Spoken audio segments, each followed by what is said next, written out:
Alana Brophy, weather rates certified 11 years in a row.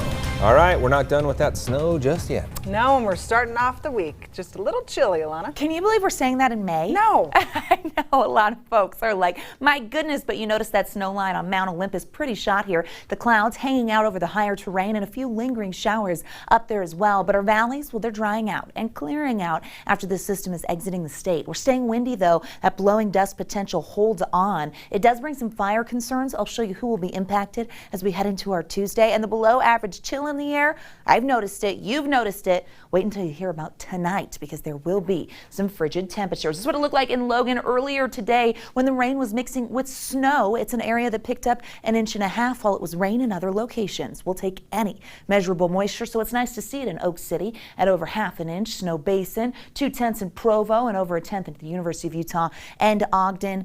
Any bit of rain, well, that's helpful this time of year, especially with how dry conditions are. High pressure setting up, but you notice that we're unsettled in the west. Yes, we've got a system keeping things churning and a few showers still out there. As we get pinpoint here, zoom in, you can see that's starting to dwindle, but up near the Cache Valley state line, right there near Idaho, some showers holding on, and then over I-80, pockets of moisture.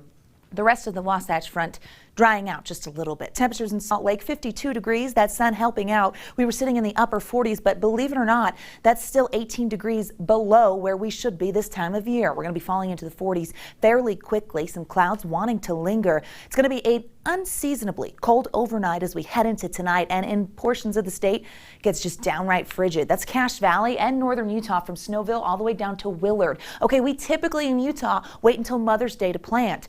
Well, this year, if you planted, you want to cover it up if you're in this area, because temperatures will be dropping to the mid-20s. That hard freeze warning holds steady. It goes into effect at 3 a.m. and holds until 9 a.m. So you've been warned. Cover those tomatoes if you put them in. I know. It's going to get chilly. Okay, so there's that area of low pressure keeping us unsettled in the west. It also triggers the winds, which were breezy today, but get even more windy into tomorrow. We're going to see that southwesterly flow impacting the southern half of the state, and that means very gusty winds, 30 to 40 miles per hour at all of our national parks for tomorrow, and that elevates our fire danger. Now, over the weekend, it was the extreme southern portion of the state with that elevated fire risk that has moved up into central Utah, all the way up to the I-70 corridor near Richfield, and on the eastern side of the state towards Emery County and Grand County and Moab. Any fire start would spread quickly. We have to be very careful with that this year with very dry conditions. Temperatures in the 50s and 60s tomorrow, but notice those overnight lows, 20s and 30s, so it will be chilly, and that temperature swing happens during the day. Hazy on the eastern side of the state with blowing dust kicking up those dust and dirt particles. 60s for the I-15 corridor, 74 in St. George, and that's still below average for this time of year. We actually stay there until Thursday with the winds still whipping. When the winds die down, that warming trend, well, it means business. We get to the 90s pretty quickly.